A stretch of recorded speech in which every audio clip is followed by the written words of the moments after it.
সকাল থেকে বৃষ্টি ভেজা মেঘলা ওয়েদার, আবারও 3টে বছর পরে কুকিং জার্নি।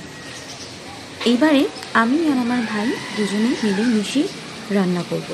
চলো আজকের রেসিপি দেখে নিই।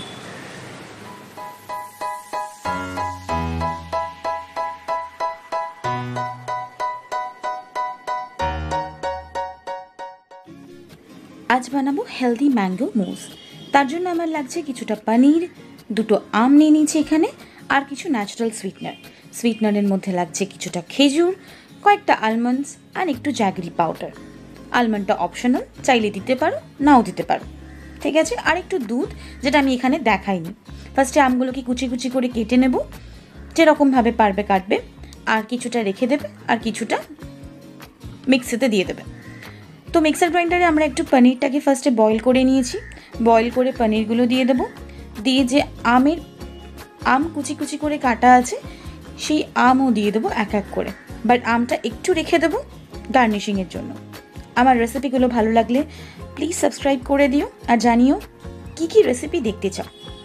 এরপরে আমরা ন্যাচারাল সুইটনার খেজুর দিয়ে দেবো, কয়েকটা খেজুরই আমি এখানে দিয়েছি।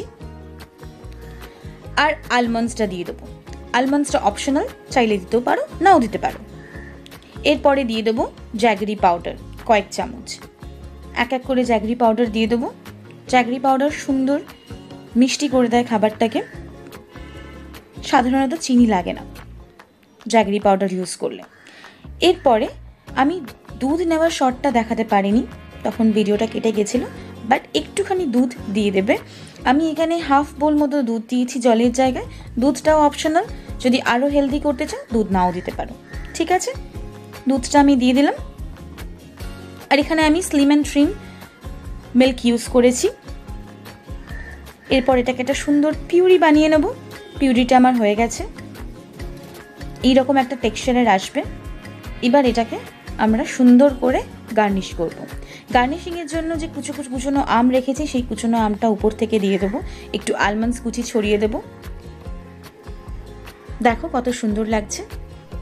তোমরা চাইলে 2-3 ঘন্টা ফ্রিজে রেখে সার্ভ করতে পারো ঠান্ডা ঠান্ডা। আবার নতুন রেসিপিতে দেখা হচ্ছে। বাই।